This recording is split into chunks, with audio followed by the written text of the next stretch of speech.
Nothing mixes better than vanilla and chocolate.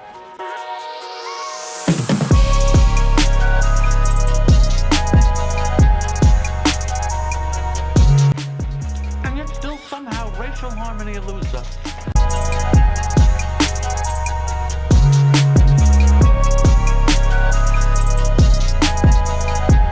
Oh, your views on race relations are just fascinating.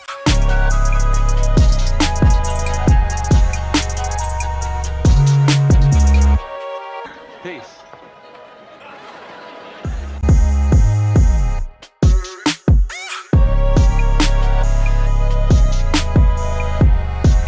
So you're about to watch a conversation I had with John Harris. He you can find him at the YouTube channel Conversations That Matter. And he posted a video, this is his most popular video by far, called Social Justice and the Downgrade of SEBTS, which is the Southeastern Baptist Theological Seminary. Probably should have known that before I did this video. Anyway, it was extremely interesting. He kind of documents sort of how social justice and the woke church sort of infiltrated the Southeastern Baptist Theological Seminary, and it's honestly it could probably be applied to seminaries across the country. What I appreciated about his initial video, which I will link in the comments of this video, what I appreciated about it is his measured tone. He's not trying to lob anathema bombs. He's not trying to put anyone on blast or anything like that. But it is extremely informative. I recommend you watch that video, and especially if you like the content of the video you're about to watch. Go ahead and go over to his channel, give that video a like so it gets more play, and obviously, comment as well if you think it's worth it. He's got a lot of other very interesting content on his website and also his YouTube channel, so I recommend that you take a look at it. But anyway, I hope that you enjoy what you're about to watch. God bless. So, thanks everyone for watching this video. I have John Harris online, and he has put out a video that got a lot of attention about his time at Southeastern Baptist Theological Seminary. John, why don't you tell everyone, sort of where they can find you on social media and things like that? Yeah, good to be with you, AD. So if you go to worldviewconversation.com, I have all the social media links there, worldviewconversation.com, and you can find the YouTube, Facebook, Twitter, and whatever else I have. Awesome. Awesome. Yeah. And I know I reached out to John after I saw his video. It's almost 2 hours, I think. It's a pretty long video. And he reached out, he got back to me right away. So obviously, thank you so much for doing this. My pleasure. Conversation. Anyway, so I've got a few introduction kind of questions. The first question I have for you, John, are you a racist? I am not a racist. No. I mean, I don't like Cleons as a Federation guy. I stick with the Federation. But other than that, no, not a racist. Do you hate poor people? I do not. I've been one. So, I mean, I can't hate myself, I hope, at least. Well, hey, I'm glad to hear it because, I've heard lots of things about people with your shade of skin.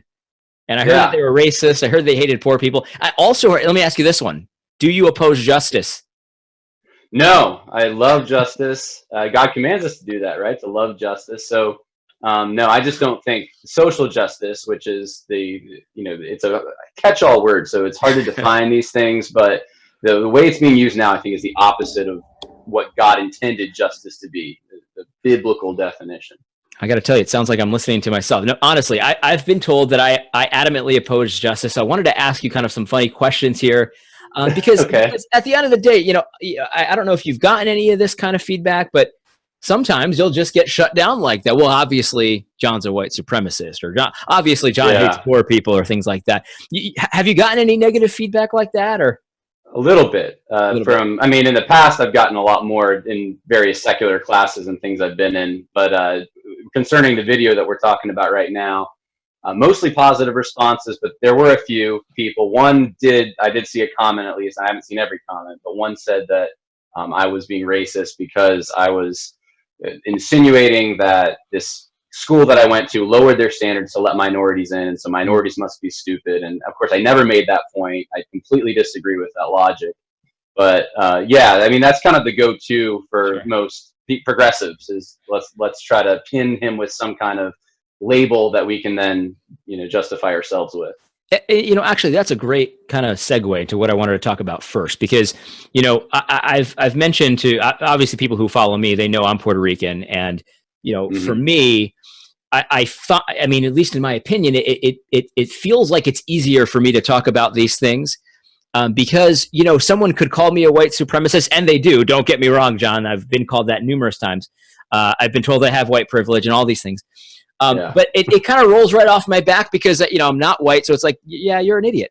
But lots of people, this is like the third rail topic. I mean, there are a lot of white folks that I think are terrified of being labeled a racist or labeled a white supremacist and things like that. Even if they know they're not, they want to avoid that stigma like the plague. Yeah. So I'll ask you, John, why did you feel like this was worth talking about? Why did you feel like you needed to speak up, knowing, I'm sure you knew that you would be called these things before you said anything? Yeah. The righteous are as bold as a lion. So what people think about you is not as important as what God thinks. So that's right off the bat. I think that's the assumption that I take to this.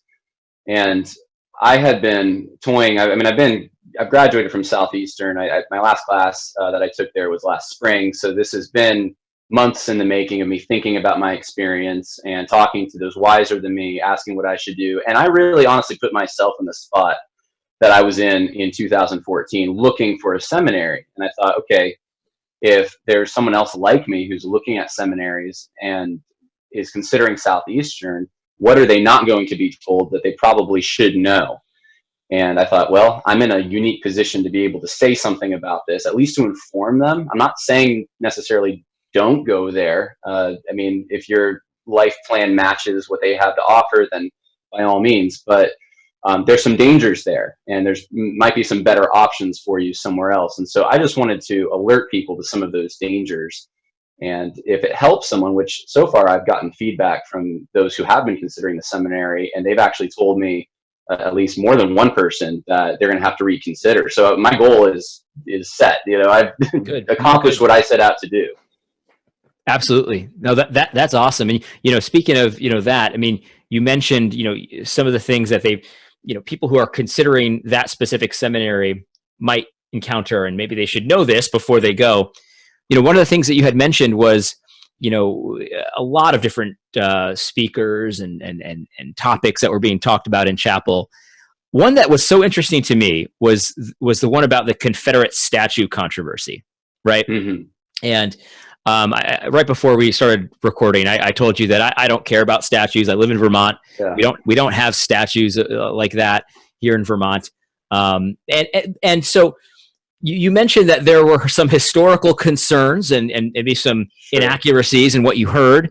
And you didn't really expand on that in the video online, which, by the way, everyone, I will link to that video in the description. So if you haven't seen it, you can watch it. So I was wondering if you could probably break that down a little bit. What did you hear? Sure. What was wrong with it? Why was it a problem? Stuff like that. Yeah, there were two things I mentioned concerning that, because I think you had just said a chapel. There was a chapel that I was not present for, but it was during this interim where I was away, and I came back to the campus afterward, and wow, the campus has changed. During that interim, there was a chapel on the Confederate flag. And so I just had pointed out that they had 4 or 5 people on stage all agreeing this is bad, we got to get rid of it. It should come down in South Carolina. So it's 2015. This is when that was a big controversy. And I thought the context of my video was there's all these other issues that are actually more important than that, closer to the gospel. And those are big no-nos. We don't talk about those. We don't debate those. We don't bring those up. But this somehow is an issue that's important enough for us all to unite around and say, this is an essential. So I was just trying to point out, it really wasn't even about the flag, because I could have picked a lot of other issues. That was just the first one that stuck out to me because it was the first thing sent to me that made me wonder what was going on. There's a new list of essentials that you have a new orthodoxy, so to speak. So the issue with the monuments, though, that actually came up while I was there. There's a center on the campus called the Center for Kingdom Diversity, and they put out actually there's 2 podcasts with one of the professors on campus who teaches history in the undergrad. And essentially, long and short of it is the Klan was running around. They wanted to intimidate minorities. That's why they put these things up. And then a local paper came and interviewed this particular professor. Says, look at this conservative Christian professor who's also agrees with us that we should take these things down. And that got picked up all over the place. Yeah, and when I saw that, yeah, well, we're recruiting people from supposedly across the aisle, and that's, right. Of course, when conservatives ever have any kind of, when they're in bed with liberals, I always raise an eyebrow and wonder what's going on. This bipartisanship can't be real. But so I read the story, and the title was "Confederate Monument Should Go to the Ash Heap of History." And I started reading through this thing, and my main concern, and this is, you said a historical concern. Yeah, I do have a historical concern, but my main concern is what this does to hermeneutics. There's something driving the interpretation of these things. And it's not looking into the past, finding original sources, creating a paradigm that makes them fit, and then giving your narrative, which would be historiography. It is instead having an outside assumption, present assumption of how we interpret these monuments, and then imposing that assumption onto the past. So we're going to get into the minds of the people who erected these things, and we're going to pretend we know what they thought because of how we feel today. And the Bible is completely open for that kind of misuse, a bad interpretation. And if we're going to do it over here with monuments, it's not a very big logical leap to say, it's actually not a logical leap at all to say, let's do it with the Bible. Right. Let's just destroy the text that we have and impose modern views on what justice and what righteousness is, so political correctness, and we'll just say Paul's a sexist. Right. So it's just very easy to do. He's a homophobe as well. Yeah, I think in my critique, this is my main critique with the monuments, is that, and this would be my historical concern, you reduce interpretation to absurdity. Because if you look at these monuments and you say, okay, 100 years ago when these things were erected, they were erected by a bunch of racists to intimidate people. But on their interpretive plaques, which are written right there in front of you, they say things like to honor to those who didn't come home, to sacrifice, to country. There's nothing on any of them. I've seen hundreds of these that suggest any kind of intimidation against minorities or any group. And then you would have to assume that a bunch of these people secretly thought that we're going to intimidate people, but we're not going to put that on the plaque. In a culture that was supposedly so racist, there shouldn't have been anything prohibiting them from doing this. So it's just absurd, and for someone who has a PhD in history, this is just, I've come to the point now with a lot of different fields, not just history, where if someone has a PhD and they write a book and I see the word PhD, I just say, I'm not going to read this. They don't know what they're talking about. because honestly, there's so many years of school, sometimes it makes you a little foolish. Like so many obvious things you just miss because you're in a special narrow field and people, sure, give you the title of professor. And so anyway, that was my concern, was that we're letting this secular interpretation come into a seminary, and it's going to be acid on other things, theology and the Bible. Oh, absolutely. I hope that explained it. Yeah. No, that does explain it. And I completely agree. One of the things you also mentioned in your video, and I won't ask you a question about this, I don't think, but sure, you mentioned this idea of these secular anti-biblical categories being embraced by theologians and things like that. And if you embrace these kinds of categories, it might not, like you might not take it as far as some other secularists go, but it is battery acid to biblical interpretation in general. And so just because you don't go as far as some people would, why would someone that you're teaching not? There's no logical reason for them not to. And that's every first generation of any heresy. That's every time this happens, they say that. The modernist controversy, which the SBC became kind of liberal in, and then they had the conservative resurgence. Mm-hmm. The first generation would say, we're not trying to tamper with any of these doctrines. We just think science has something to say over here, and German higher criticism has something to say, but I'm a committed Christian. I believe in Jesus. So that's always the first generation. And then the second generation is what takes it to these heretical points. And then, by the time the third generation comes along, no one wants to be a Christian. Why would you want to join a religion that's not true? Nothing, it doesn't, you're a bunch of racists and sexists and bigots if you adopt this, and who wants to stand in that legacy? So that's my concern too, is that, we're looking at the beginning of this, but I'm looking 50 years in the future. What's the Southern Baptist Convention going to look like? Because their children aren't going to want to join this racist, sexist, homophobic institution. Yeah. So, yeah. Exactly right.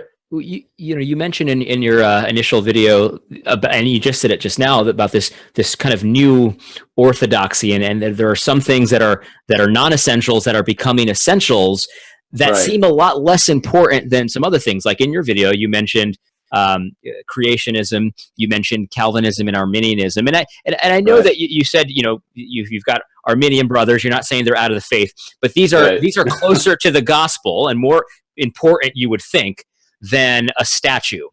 And and so what do you attribute the fact that these kinds of things important to the gospel, creationism, Calvinism, that kind of, these are Right. clearly more important things that a seminary should be more involved with?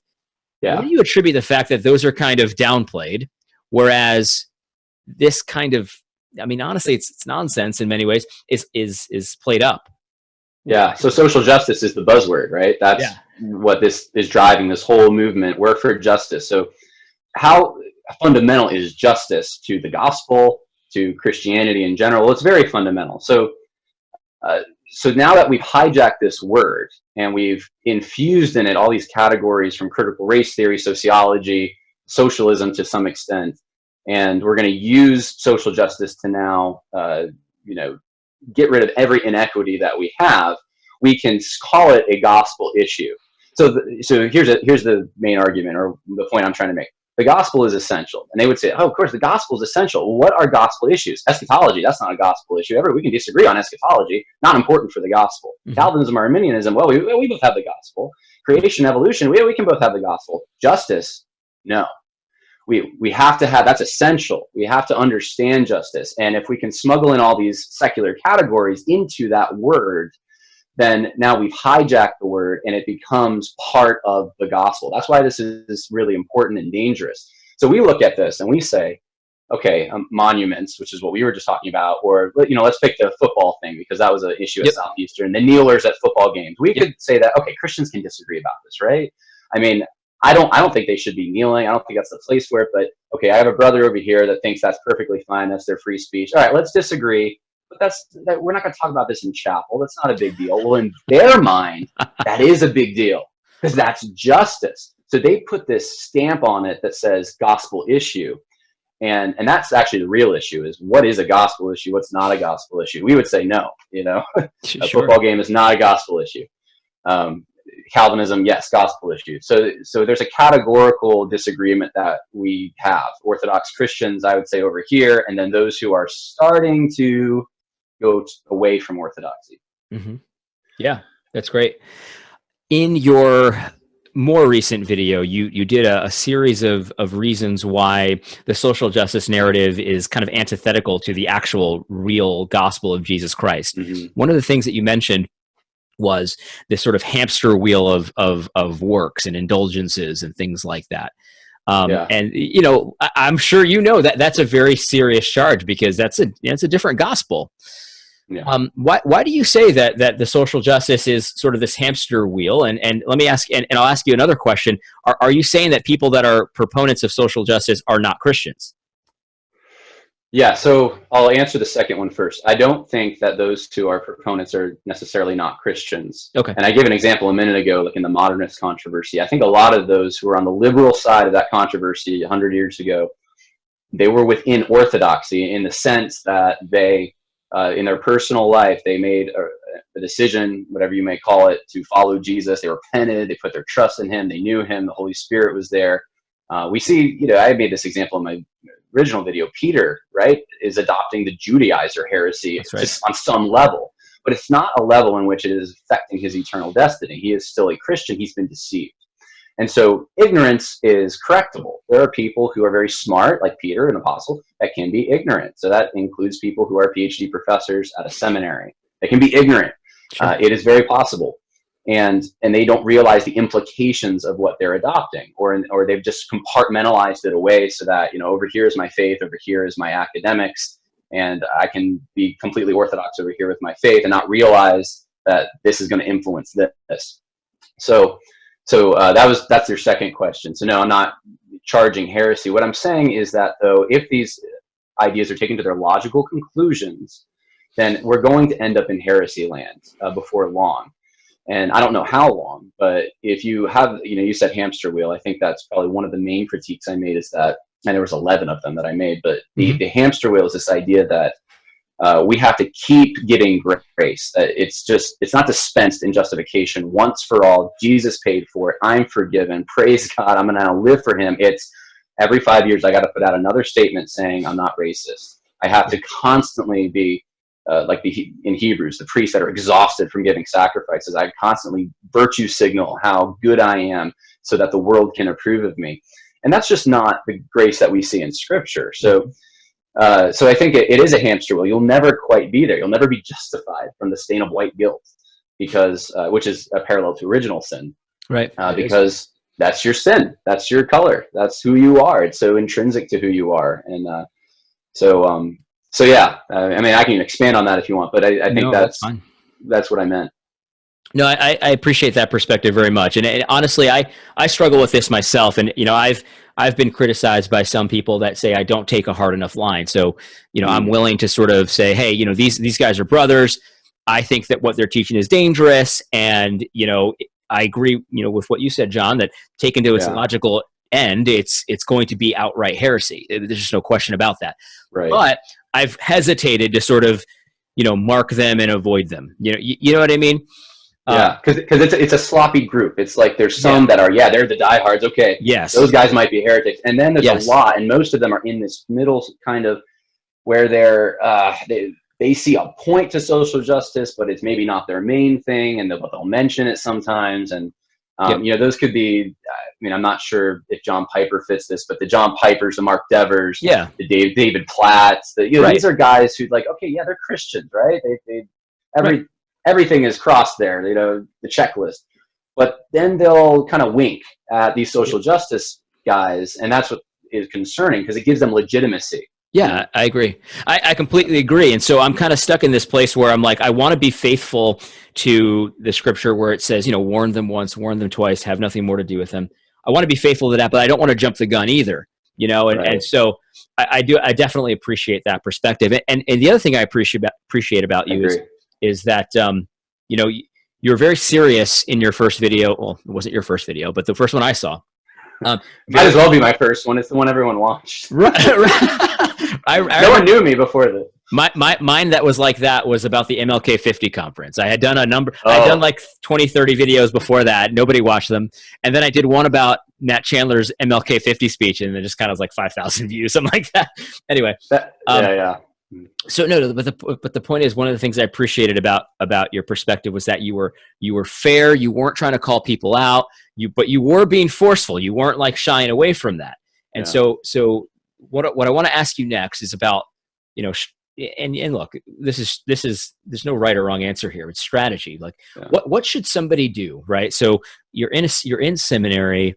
You're getting a lot of good instruction, and then you're getting some instruction that you're just like, that's not really biblical, But how should a student handle these things when they have teachers that are teaching doctrines that they know are not correct about social justice? So call your teacher a heretic in the middle of class. No, that's probably not going to get you that far. Don't do that. Don't do that. No, I actually had a few students, even from Southeastern, reach out to me, and we've kind of tossed around strategies. So if this is the first thing I'll say. If you know anyone on campus who can be a support structure for you, including a professor, there's kind of a running list of professors that do not toe the line. Of course, I'll never make this public, and the other students who know about it won't. But there's little hints that you'll hear in class. Try to cozy up to one of those professors in the sense that you get some encouragement, because it can be so exhausting. You get so discouraged, and you don't want to be discouraged when you're in a theological education setting. You want to be motivated to go out there, preach the gospel. That's why you're there. You're here to learn. So try to get some encouragement if you can. And the other thing is, of course, that's if you're already there. If you haven't gone to a seminary yet, choose wisely, right? So that seminary's reputation will be your reputation, and the kinds of churches that like that seminary are going to be the kinds of churches that you're going to have an opportunity to go minister to.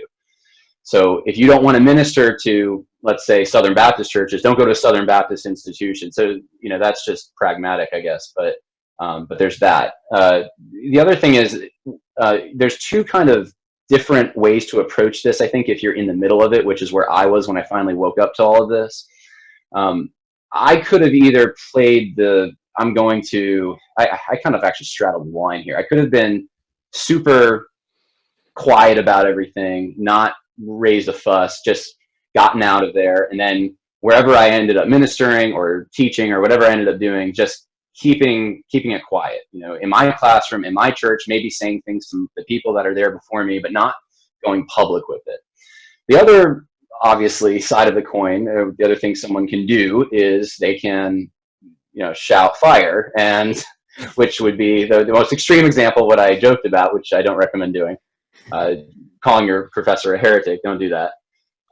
Or you can just try to be a resistance effort on campus. Try to wake other students up to the fact that, hey, this isn't cool. This is like going to be acid on the Bible that we love. Mm-hmm. So you have to be wise as serpent, innocent as dove in this. And the way I did it, and I'm not perfect at all, but I tried my best to be respectful as possible, especially to professors. So those in authority, be absolutely respectful to them. Ask good questions. Learn how to ask questions instead of making statements, because that's how people are going to sort of solve their way out of this problem, I think, is if they start applying critical thinking skills. Obviously, pray. The power of the Holy Spirit needs to be part of this. But try to be a light to those you can't influence. You can't influence everyone, but those in your inner circle, maybe a professor who really likes you, will listen to you, talk to them. But otherwise, I think it's probably wise to just, don't make a scene. Don't try to, in the middle of class, say something like, jerky to your professor or to another student. Yep. Just be a kind Christian person and realize you have your own areas of ignorance, and you may have issues that the Lord is going to reveal to you in time, and they're just as serious. So be humble, and then what I did obviously is after I was done, and I waited a few months, and I made my video, but I was very careful not to name names. Yep. As much as possible, and it was for the purpose of warning others. So you got to have your purpose, I think, set, yeah. which is, I'm not here to promote myself, that I'm the crusader here. I'm here to help others, and whatever capacity I can help others, I'll do that. But if there's no clear road to doing that, then I'm gonna keep my mouth shut.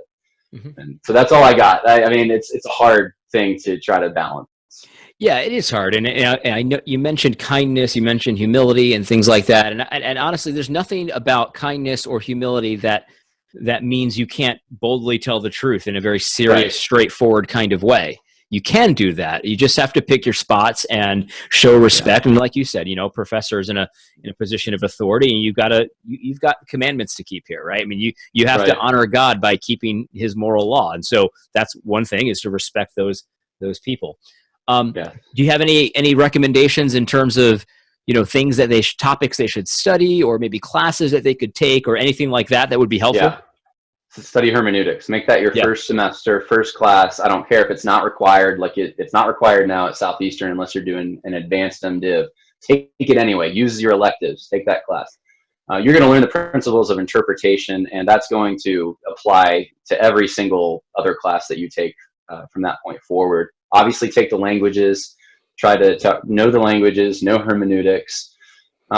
Past that, I think it's really, every other class I feel like is just honing those skills that you learn in those classes. So you're applying this knowledge of hermeneutics and languages to biblical texts. You're disseminating it to congregations through preaching. So, I mean, that's the application. But, before you start doing application classes like evangelism, get your core beliefs straight.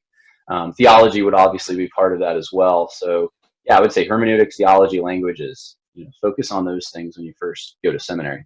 That's very, very good advice. I do appreciate that. Hey, listen, I thank you again so much for talking to me. Before we go, I just want to make sure that this is abundantly clear. You're not for taking down every Confederate statue, and you're saying you're not a racist? I'm not a racist. No, I have, I'm not going to do the typical, like, here's the picture of me with all my black friends. That's what all the conservatives do, right? They're like, wow, look at the picture. I can't be racist. Look at this. That never works. No. It works for me. All I got to say is, look at the skin. I'm not racist. Well, I could start naming family members that I have that are of different ethnicities, but you know what? I've been hesitant to do the ancestry.com thing where you send in your DNA test because I know they're going to send me back a cracker, just a saltine cracker. There won't even be a test, result. It'll just be here's your cracker. Yeah, and so it won't help me. So.